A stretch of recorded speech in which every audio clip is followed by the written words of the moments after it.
सो आज टाटा के दो स्टॉक्स ने काफ़ी अच्छा परफॉर्मेंस दिया। अगर हम बात करें तो सबसे पहले टाटा टेक्नोलॉजी ने देखिए काफ़ी अच्छा जो है परफॉर्मेंस दिया। एंड सेम वैसे ही अगर हम देखें तो टाटा एलेक्सी ने भी आज बहुत ही बेहतरीन परफॉर्मेंस दिया। 5 to 10% दोनों ही स्टॉक्स में आज राइज देखने को मिले हैं। रीजंस क्या है? दोनों का ही रीजन है कि जेपी मॉर्गन ने जो है अपग्रेड्स दिए हैं दोनों ही स्टॉक्स के, यानी कि कह सकते हैं कि वैल्यू बढ़ा दी है। ठीक है, लेकिन ये वैल्यू बढ़ाई क्यों है? ठीक है, ऑन डिमांड, डिमांड्स की वजह से। एंड आज इस वीडियो में यही मैं डिस्कस करने वाली हूँ, टाटा टेक्नोलॉजी एंड टाटा एलेक्सी में जो डिमांड्स की बात हो रही है ना उसी का। लेकिन टाटा एलेक्सी को नहीं, मैंने चुना है डिस्कस के लिए टाटा टेक्नोलॉजी, टाटा एलेक्सी नहीं। अब टाटा एलेक्सी क्यों नहीं? रिसेंटली मैंने टाटा एलेक्सी को जो है डिस्कस किया था एंड आपके साथ शेयर किया था, इसका एनालिसिस प्रोवाइड कराया था, ये देख सकते हैं आप वीडियो। 8 दिन पहले ही मैंने टाटा एलेक्सी को बताया था अपॉर्चुनिटी है या फिर वार्निंग है, सारे टेक्निकल लेवल्स के साथ विद रीजंस स्टॉक डिस्कस किया था। पूरा वीडियो चेकआउट कर सकते हैं। सेम ऐसे ही टाटा टेक्नोलॉजी भी, ऐसा नहीं है कि मैं फर्स्ट टाइम बात कर रही हूँ, अभी रिसेंटली ये देख सकते हैं 50% डाउन स्टॉक का valuation check Tata technology 2 weeks ago मैंने डिस्कस किया है ऑलरेडी। ठीक है, लेकिन टाटा एलेक्सी नहीं, अभी क्योंकि रिसेंटली बताया तो टाटा टेक्नोलॉजी अगेन लेकर आए हूँ। क्योंकि अच्छा, आप लोग बोलोगे कि मैं ये क्यों दिखा रही हूँ, तो आप ही में से बहुत सारे लोग ऐसे कमेंट करेंगे आकर कि स्टॉक गिरा था तो नहीं बता रहे थे एंड स्टॉक जो है भाग रहा है तो मैं उठाकर डिस्कस कर रही हूँ।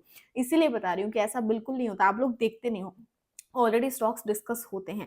एंड हमारा जो एप्लीकेशन है ना स्टॉक 247, उस पर भी हम लगातार डिस्कस करते रहते हैं स्टॉक्स के बारे में। ठीक है, तो मैं सेकेंड टाइम ये स्टॉक्स अगेन लेकर आई हूँ, इस पर चर्चा करते हैं। अब ऐसा क्या हो गया है सडनली, अभी भी आपको बता दूं कि अपॉर्चुनिटी सोच रहे हैं, ऐसा तो नहीं है कि ट्रैप हो जाएगा, तो उस चीज को ही मैं समझाने वाली हूँ कि आखिर ऐसा क्या चेंज आने वाला है। एंड एक्चुअल में टेक्निकल सिलेबस भी बताऊंगी कि सच में डिसीजन मेकिंग वीडियो आपके लिए रहे, short term and long term discussion रहेगी। ठीक है, तो चलिए स्टार्ट करते हैं। सबसे पहले देखिए टाटा टेक्नोलॉजी का चार्ट है, मैंने जो है वीकली टाइम फ्रेम ही यहाँ पर ओपन किया हुआ है। टाटा टेक्नोलॉजी जब आईपीओ आया था वहां से अगर देखें तो अप्रॉक्स अपने हाई से जो है स्टॉक ने 54% का लगभग करेक्शन दिखाया था एंड अभी रिसेंटली 51% के करेक्शन में है।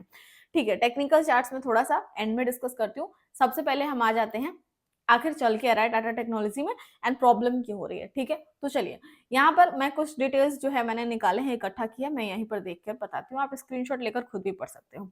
सबसे पहले प्रॉब्लम कहाँ आ रही है, देखिए global IT spending Tata technology की कम हुई है। ठीक है, ऑटोमोटिव सेक्टर, पिछले वीडियो में मैंने पूरा डिस्कशन बताया था कि टाटा मोटर पर इसकी डिपेंडेंसी बहुत ज्यादा है, वहीं से इसका रेवेन्यू सबसे ज्यादा आता है 30 to 40%। एंड उसके अलावा पूरा ऑटोमोटिव सेक्टर पर इसका 80% रेवेन्यू आता है। तो सिंपल सी बात है, जब भी ऑटोमोटिव सेक्टर प्रेशर में रहेगा तो टाटा टेक्नोलॉजी पर अपने आप प्रेशर रहेगा। ये चीज मैंने समझाई थी पिछले वीडियो में। अभी देखिए यही चीज यहाँ पर ही है, ऑटोमोटिव सेक्टर जहां से इनका लगभग 50% धंधा आता है, वहां थोड़ी सुस्ती रही थी, मेन प्रॉब्लम यही था। लेकिन मैं थोड़ा सा और चीजों को बेटर तरीके से समझती हूँ। ठीक है, यहाँ पर देखिए टाटा टेक का जो गिरने के 3 बड़े रीजन है उसके बारे में डिस्कस करते हैं। Global IT engineering slow down थी 2025 में, पूरे टाटा ग्रुप पर प्रेशर था, चाहे वो टीसीएस हो, टाटा एलेक्सी हो, इन सभी ने स्ट्रगल किया। ठीक है, मार्केट भी ओवरऑल प्रेशर में ही था। अमेरिका एंड यूरोप के बड़े क्लाइंट्स ने बजट्स को कट किया एंड इसके अलावा इस वजह से टाटा टेक के नए डील्स जो मिलने थे ना वो स्लो हो गए, पहला रीजन। दूसरा एंकर क्लाइंट यानी कि टाटा मोटर्स, जो ऑलरेडी पिछले वीडियो में डिस्कस किया था, उसका प्रेशर। टाटा टेक का 30 से 40% रेवेन्यू जो बिजनेस है ना टाटा मोटर्स जेएलआर बिजनेस से आता है। अब 2025 में ईवी मार्केट सुस्त थी, इस वजह से सीधा असर टाटा टेक की ग्रोथ पर पड़ा। ओके, तीसरा reason high valuation and IPO hype. जब आईपीओ आया था ना, यहाँ पर देखिए ये यहाँ पर इसकी लिस्टिंग बहुत तगड़ी हुई थी।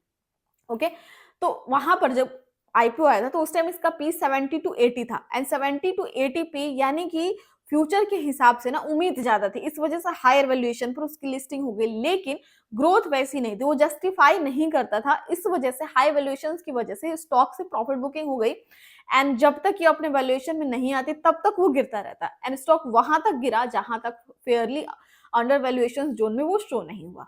अब इस पॉइंट को भी नोट कर लीजिए एक बार। ठीक है, वहां तक गिरा जहां तक फेयरली अंडर वैल्यूएशन में शो नहीं हुआ। ठीक है, बात आती है कि अब आगे क्या करना है। रीजंस तो जान गए, अब यहाँ पर चीजें चेंजमेंट क्या हुई है उसको समझते हैं। सबसे पहले देखिए कंपनी के 3 ईयर का हम विजन समझ लेते हैं। ओके, टाटा टेक्नोलॉजी का 3 साल का 2026 से 2029 का कुछ जो है विजन है उसी हिसाब से चीजें चेंज हो रही हैं।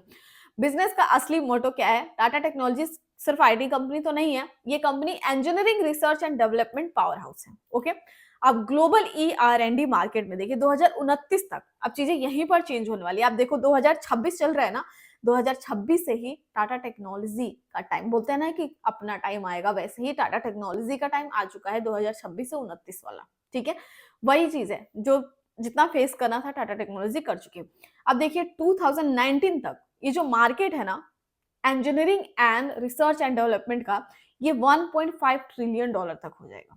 ओके, तो ऑटोमोबाइल एंड एरोस्पेस कंपनीज जैसे कि सॉफ्टवेयर इंजीनियरिंग एंड आउटसोर्सिंग जो कर रही हैं, ठीक है, उनके लिए ये बेनिफिशियल रहेगा। तो उसमें टाटा टेक्नोलॉजी तो ऑब्वियसली लीडर प्लेयर दिख रही है।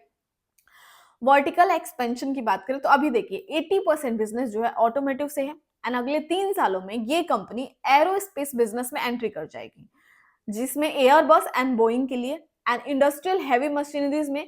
तो कंपनी का मोटो है ना कि ये 30 से 40% उस पर कंट्रोल करे, तो डाइवर्सिफिकेशन हो जाएगा ऑटोमोटिव से। एंड जब ये कंपनी टाटा टेक्नोलॉजी एरोस्पेस में आ जाएगी, एयरबस एंड बोइंग के लिए, तो शायद टाटा टेक्नोलॉजी का जो नजरिया है ना आज का, वो कहीं और होगा, चेंज होगा। आप भी जानते हो जब डिफेंस एंड एरोस्पेस वाली कंपनी क्या कमाल कर रही है।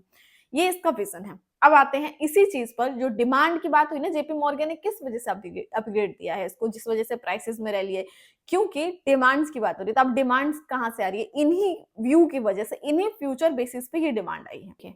एंड सबसे इंपॉर्टेंट है ये BMW डील 2026 से इसको कैसे फायदा होगा। ठीक है, जेवी का नाम BMW टेकवर्क इंडिया। ओके, अब देखिए की पॉइंट्स क्या है। सबसे पहले मैसिव हायरिंग होने वाली है 2025 के एंड तक। 1000 प्लस इंजीनियर्स जो है उनको हायर करने का टारगेट था।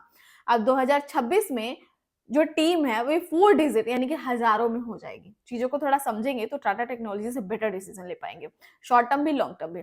अब देखिए सॉफ्टवेयर डिफाइंड व्हीकल्स, BMW की आने वाली प्रीमियम कार्स जितनी भी होगी नेक्स्ट जनरेशन की ईवीज, सॉफ्टवेयर जो है इंडिया में टाटा टेक्नोलॉजी, मतलब उसके जो सॉफ्टवेयर है वो टाटा टेक्नोलॉजी के इंजीनियर्स ही डालेंगे, वही डेवलप करेंगे, वही लिखेंगे।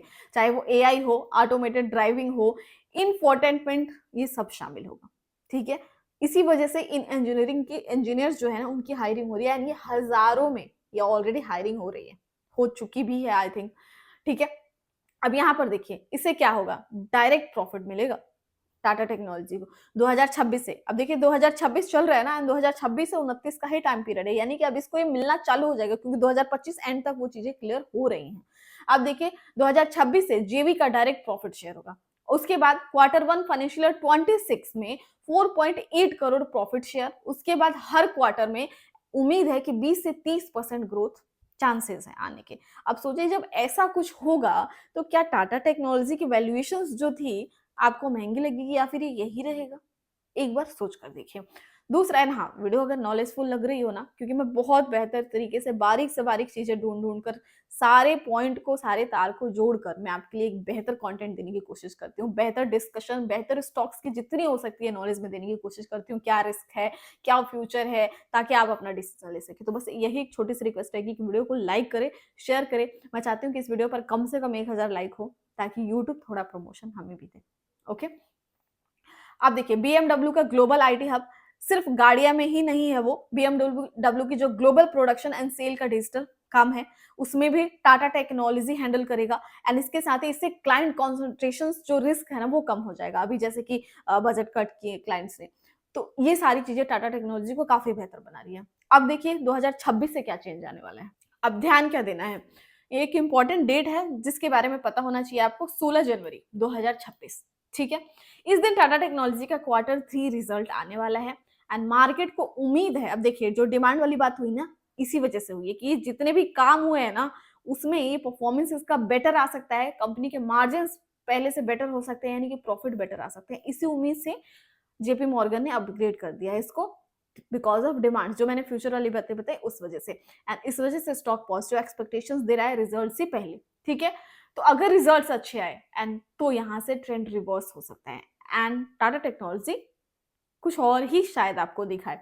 ठीक है, पॉजिटिव फैक्टर्स क्या है, BMW के साथ नया जेवी यानी कि joint venture, electric vehicle segment में काम, प्लस में इसका रियल इम्पैक्ट 2026 से ही दिखना शुरू हो जाएगा। एंड 2026 से कब से, ये भी तो सवाल आया होगा ना, नहीं आया होगा फिर भी बता देती हूँ कब से। चलिए यहाँ पर थोड़ा सा स्क्रॉल डाउन करके आते हैं, रिकवरी प्लान की बात करते हैं, ठीक है। हमें जो है, मैं टेक्निकल सिलेबस अभी बताती हूँ। देखिए ट्रेंड कब से चेंज हो सकता है, पॉसिबली फेब मार्च 2026 से ट्रेंड चेंज हो सकते हैं आफ्टर रिजल्ट, ठीक है। रीजन 16 जनवरी रिजल्ट प्लस फरवरी में जो है बजट के बाद जो ट्रेंड है इसका शायद पलट सकता है। तो हमें कुछ लेवल्स हैं उसको समझ लेते हैं। इसके लिए आ जाते हैं टेक्निकल चार्ट पर। अब देखिए यहाँ पर आपको कुछ चीजों का ध्यान रखना है। सबसे पहला जो रेड वाला है ना, ये है 50 EMA, ये रेजिस्टेंस का काम करेगा, ठीक है। एंड ये जो ब्लू वाली लाइन है ये है 20 EMA, ठीक है। अब इसी के जस्ट नियर अबाउट है। अब देखिए थोड़ा सा कुछ चीज आपको ध्यान देना है।